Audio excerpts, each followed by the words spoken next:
Hello everyone. मैं Beenu Kumawat, assistant professor political science, government college Rawatbhata, आप सभी का स्वागत करती हूँ। आज हम चर्चा करने जा रहे हैं राजनीति विज्ञान प्रथम वर्ष के फर्स्ट पेपर में, जिसमें विभिन्न विचारकों का हम अध्ययन करते हैं। उसमें आज हमारी चर्चा का विषय रहेगा राजा राममोहन राय।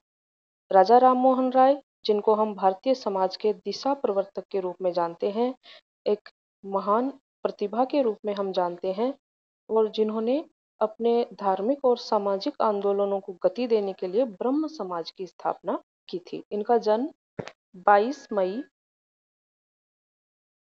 1772 में बंगाल के हुगली जिले के राधानगर में हुआ था। और हालांकि हम जानते हैं कि राजा राममोहन राय का कार्य क्षेत्र मुख्य रूप से धार्मिक और सामाजिक जीवन था, लेकिन इनके जो राजनीतिक विचार हैं उनको भी हम इनके भारतीय समाज का जो राजनीतिक संदर्भ है उससे अलग नहीं रख सकते। उन्होंने देश विदेश की, विशेष रूप से भारत और इंग्लैंड की राजनीति में गहरी रुचि और उसका गहरा ज्ञान था इनको।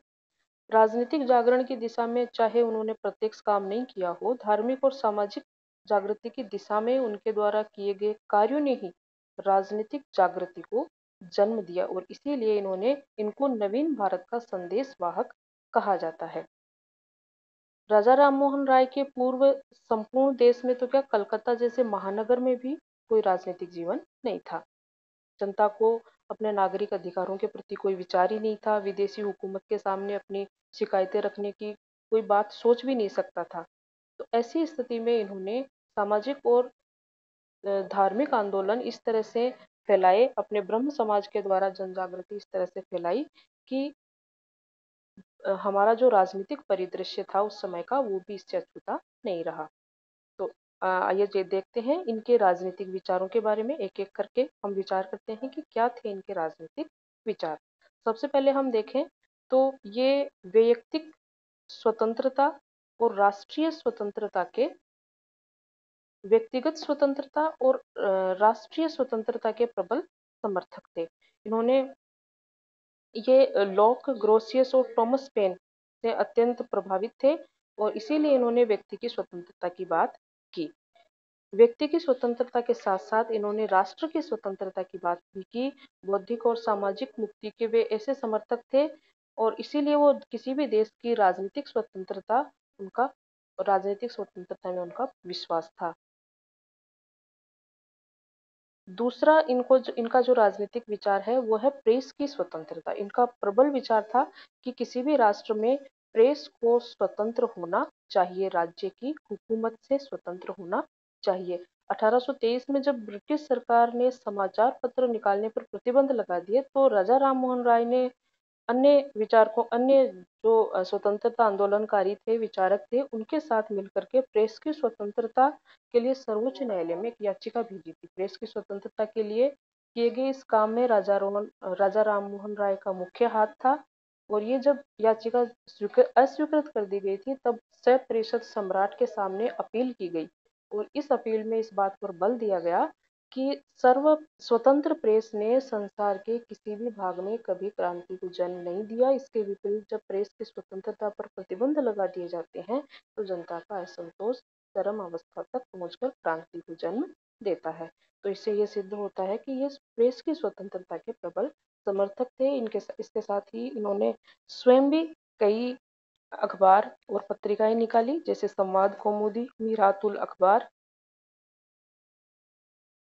अन्य जो इनके राजनीतिक विचार हैं वो है न्यायिक व्यवस्था का स्वरूप। न्यायिक व्यवस्था के स्वरूप के बारे में इनके जो विचार थे वो जूरी की प्रतिष्ठा बनाए रखने, और इसके बारे में जातिगत आधार पर जो भेदभाव थे, वो राजा राममोहन राय इसके विरोधी थे। 1827 में एक जूरी अधिनियम पारित हुआ था, और इस जूरी अधिनियम में जातिगत आधार पर भेदभाव की व्यवस्था की गई थी। यानी कि इसमें यह व्यवस्था थी कि किसी ईसाई व्यक्ति पर अभियोग चलाया जाए, मुकदमा चलाया जाए, तो हिंदू और मुसलमान जूरी में नहीं बैठ सकते। तो इन्होंने एक याचिका तैयार की इसके विरुद्ध, और 1833 में अधिकार पत्र अधिनियम पर विवाद हो रहा था। उस साक्ष्य में उन्होंने कहा कि भारत में सेवा करने वाले दंड न्यायिकों में यानी मजिस्ट्रेटों के न्यायिक और प्रशासकीय कार्यों को अलग कर दिया जाए।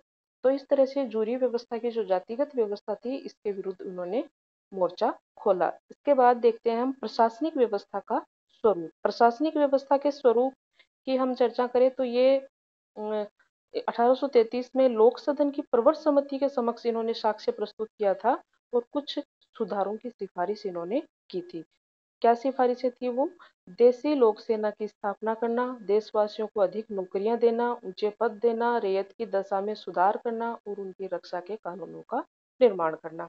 यानी ये प्रशासनिक व्यवस्था में पूरी तरह से सुधार करना चाहते थे और ये चाहते थे कि जो सेवाएं हैं, प्रशासनिक सेवाएं हैं, उनकी न्यूनतम 22 वर्ष की आयु सीमा होनी चाहिए।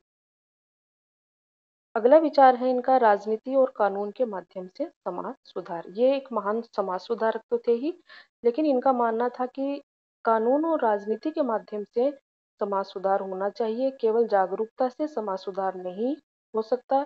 इन्हीं के प्रयत्नों से लॉर्ड विलियम बेंटिंक के समय में सती प्रथा निषेध कानून बनाया गया। सती प्रथा निषेध कानून बनाया गया और इस अन्य जो भारत के प्रथागत कानून थे, प्रथागत नियम थे, उनके विरुद्ध भी इन्होंने कानून बनाने के लिए भरसक प्रयास किए। अगला जो इनका राजनीतिक विचार है वो है मानवतावाद और विश्व बंधुत्व। वो एक महान मानवतावादी थे, विश्व नागरिकता के प्रतिपादक थे और विश्व बंधुत्व की धारणा के समर्थक थे। इन्होंने कहा कि परमात्मा धर्म को ऐसा बना दे जो मनुष्य और मनुष्य के बीच भेदों और घृणा को नष्ट करने वाला हो और मानव जाति की एकता और शांति का प्रेरक हो। राजा राममोहन राय के चिंतन के समन्वयवादी और उदारवादी पक्षों का उल्लेख करते हुए विपिन चंद्र पाल ने कहा था कि समष्टि और व्यक्ति, ईश्वर और मनुष्य, मानवता और राष्ट्रीयता, समुदायवाद और व्यक्तिवाद के मध्य अनिवार्य तादात्म्य राजा राममोहन राय के चिंतन का केंद्रीय तत्व है।